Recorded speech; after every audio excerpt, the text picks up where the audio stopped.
আসসালামু আলাইকুম, শুভ দুপুর সবাইকে। সবাই কেমন আছেন? আমি আলহামদুলিল্লাহ ভালো আছি। তো গরমে পাকের ঘর থেকে স্বস্তি পেতে আমি আজ যা রান্না করলাম, আলু ভর্তা, ডাল। আমি 2 দিন আগে পোস্ট দিয়েছিলাম। এত গরম, তার উপরে আবার অসুস্থতা, অসহ্য লাগছে। তো আমাকে অনেকেই কমেন্ট করেছেন, ইনবক্স করেছেন, আমার কথা চিন্তা করে আমাকে বলেছেন আপু রান্না কমিয়ে দেন। হ্যাঁ, আমি আপনাদের কথাও মানে আপনারা যারা যারা আমার পাশে আছেন, সবসময়ই থাকেন, আমার কথা চিন্তা করেন, তো আমার ফ্যান ফলোয়ারদের কথাও তো আমাকে চিন্তা করতে হবে। আসলে এটা একটা ভালো লাগা, আমার খুব ভালো লেগেছে। আমিও চিন্তা করলাম হ্যাঁ, রান্না কমিয়ে দিই, সহজ সহজ খাবারগুলাই রান্না করি। একটা আইটেমই রান্না করি, একটা ডাল আর যে কোনো একটা সবজি বা ভর্তা, মাছ, যাই হোক না কেন, অল্পই খাই। এতে করে আমার শরীরও ভালো থাকবে, প্লাস আমাকে পাকের ঘরে যেতেও কম হবে। তো যারা আমার কথা চিন্তা করছেন, ইনবক্স করছেন, অনেক কমেন্ট করছেন, সবাইকে অসংখ্য ধন্যবাদ। তো এই যে দেখেন, আমি আলু সিদ্ধ করে নিছি, কাঁচামরিচ খুবই অল্প পরিমাণে দিছি, যেহেতু গরম, ঝাল একদমই খাবো না। কাঁচামরিচ, পেঁয়াজ, ধনিয়া পাতা, সরিষার তেল দিয়ে খুবই ভালো করে মাখছি।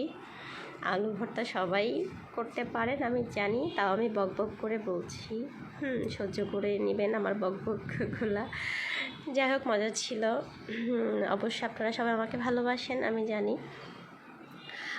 এই যে আমি খুব ভালো করে আলু ভর্তাটা মাখায় নিলাম। সরিষার তেলের যে কি দারুণ একটা ঘ্রাণ আসছে, বলে বোঝাতে পারবো না। আমার মনে হইলো সরিষার তেলটা একটু কম হয়েছে, আরেকটু দিতে হবে, তাই আমি আরেকটু সরিষার তেল দিচ্ছি। আলু ভর্তায় সরিষার তেল একটু বেশি হলেই খেতে ভালো লাগে। আর রান্না করেছিলাম আম ডাল আর আলু ভর্তা। আজকে আমি এটা দিয়ে ভাত খাইছি, তো দারুণ লাগছে।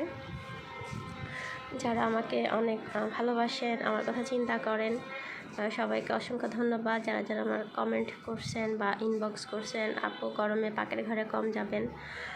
হ্যাঁ, সত্যি কথা, পাকের ঘরে কম যাওয়াটাই ভালো, যতটা নিজেকে সেভ করে চলা যায়। তো এই যে এই গরমে এরকম একটা আলু ভর্তা, হালকা ঝালের, আর হচ্ছে আম ডাল খেতে কিন্তু অনেক মজা লাগে। আমার কাছে তো খুবই ভালো লাগে। আসলে আমার ঘরে আমি যাই রান্না করি, আমার হাজব্যান্ড, বাচ্চা সবই খেতে পারে, ওদের কোনো না নাই। আমি যা রান্না করে দিব তাই খাবে। তো এই যে লাগছে না লোভনীয় খাবারটা, আলু ভর্তা। আমি একটু ঝাল খাবো, তাই একটা কাঁচামরিচ নিলাম, 3 টুকরা শসা আর আম ডাল। তো আসলে এই গরমে এই খাবারটা জাস্ট জমে যায়। তো কে কে আমার মতো পাকের ঘর থেকে স্বস্তি পাওয়ার জন্য এরকম শর্টকাটে রান্না করেন বা করছেন, অবশ্যই কমেন্টে জানাবেন। আমার আলু ভর্তা, ডাল, এই প্লেটারটা কেমন লাগলো অবশ্যই কমেন্টে জানাবেন। সব ভালো থাকবেন। আসসালামু আলাইকুম।